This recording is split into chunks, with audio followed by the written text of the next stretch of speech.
Ну, давайте начнем с мировых событий.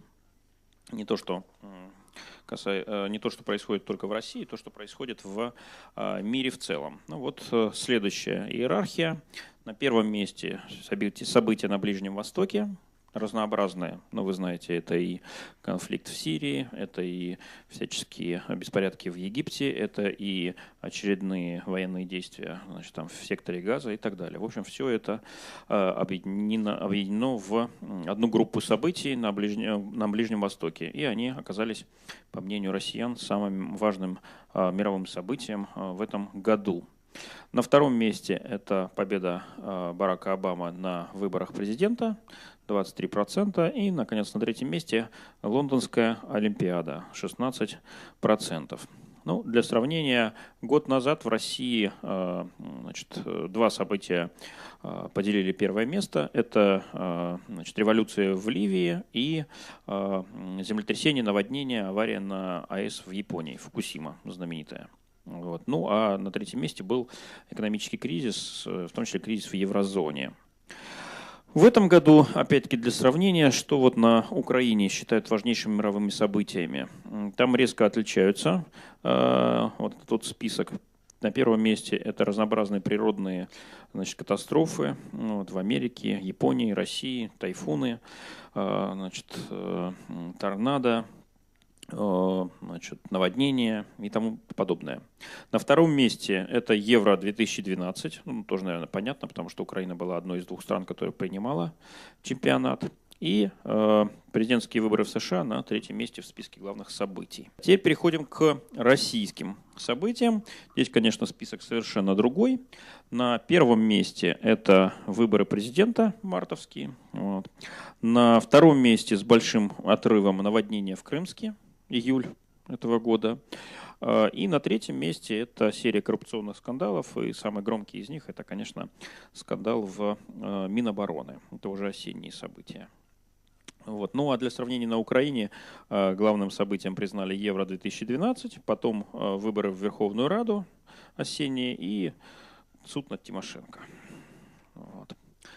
Следующий слайд, да. Это самые резонансные события года. Такая иерархия. На первом месте выборы президента, опять-таки. На втором летнее наводнение на Кубани. Вот, и на третьем Олимпийские игры в Лондоне. То есть тут все, значит, как и было сказано. Вот дальше. Дальше идет коррупция, отставка Сердюкова. Дальше авиакатастрофа самолета АТР-72 под Тюменью. Празднование Нового года, Рождества, это еще предыдущего, да, на 2012. Гибель Марины Голуб в дорожно-транспортном происшествии. Массовый расстрел в значит, американской школе недавний. Кончина Галины Вишневской и убийство, значит, юристом Виноградовым 5 человек в офисе. Вот. Ну, то есть в этой десятке, как мы видим, уже довольно большое количество катастроф, всяких смертей и, значит, преступлений. Следующий слайд. Ну вот еще одна рубрика, традиционно грустная. Это потери года. Это те известные люди, чей уход значит, вызвал наибольший резонанс в значит, общественном мнении. Это Марина Голуб, Галина Вишневская, Илья Олейников и Игорь Кваша. Интернет-аудитория. Как мы считали восприятие главных событий интернет-аудитории? Есть такой значит, рейтинг блогов Яндекса, вот, который тоже весьма регулярно обновляется. И вот мы значит, сравнили события одного и другого списка, первую десятку. И вот интересный результат. Только одно событие присутствует в двух списках сразу. Это гибель Марины Голуб. Все остальные события абсолютно разные. Вот. То есть интернет-аудитория – это совершенно особая все-таки аудитория. Вот. Причем же здесь именно по блогам, да? То есть это не те, кто ходит в интернет, это те, кто пишут в интернет. Люди года, человеческое измерение. И начнем с политиков года. Раз уж к событиям номер один были выборы президента, то начнем именно с политиков. Кого называют россияне политиком года? Это большой-большой секрет. Вот, но вы, наверное, догадались. Давайте щелкнем. Вот, это Владимир Путин. 54%. Значит, назвали его политиком года. На втором месте Дмитрий Медведев, 16%. И на третьем, вот это, кстати, новость, Сергей Шойгу. Наверное, самая яркая звезда политическая, которая в этом году опять зажглась. Это был такой рестарт, причем двойной. Вот. И он потеснил с третьего места Владимира Вольфовича Жириновского, который до этого регулярно на протяжении 4 лет третью позицию держал. Теперь он ее покинул. И, в общем, тройка политиков года: Путин, Медведев и Шойгу. Да, следующая номинация — «Писатель года». Вот. Ну, тут тоже новых лиц маловато. Значит, на первом месте Дарья Донцова, наша детективщица, 8%. На втором Борис Акунин, правда, с большим отрывом, 3%. И третье место поделили Татьяна Устинова и Александра Маринина с 2%. Вот. Донцова в этом году сильно рванула, потому что, например, в прошлом году она была на втором месте всего с 3%. Акунин ее даже немножко опережал. Вот. Ну а Устинова как была на третьем месте, так и осталась. Так что какого-то такого мощного обновления корпуса российских писателей, а не только политиков, мы в этом году тоже как-то не заметили. Спортсмен года. Спортсмен года 2012 – это Евгений Плющенко. Последний раз он, кстати, был спортсменом года в 2007 году, 5 лет назад. И вот сейчас вернулся. 9% он набрал. На втором месте Андрей Аршавин. Кстати, он был спортсменом года год назад, в 2011. И на третьем Марина Шарапова. Для сравнения, в прошлом году, как я уже сказал, Андрей Аршавин был number one. Федор Емельяненко, значит, шел за ним. И Зайцева на третьем месте. Певец года. Ну, тут опять знакомые все лица. Значит, Стас Михайлов на первом месте с 9%. Значит, в прошлом году он был на третьем.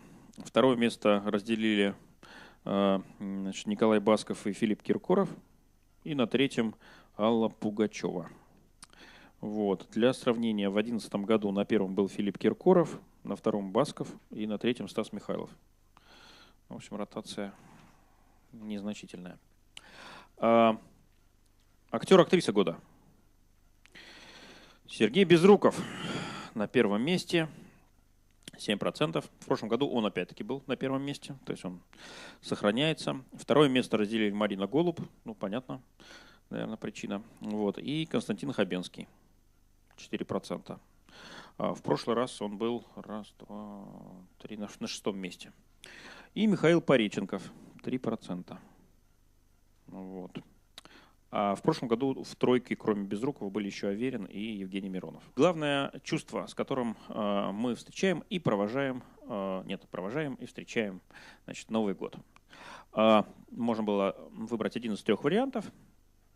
Хорошее настроение, чувство оптимизма, либо плохое настроение, пессимистические ожидания, либо среднее, промежуточное, не испытывая особенного подъема, но и без негативных эмоций.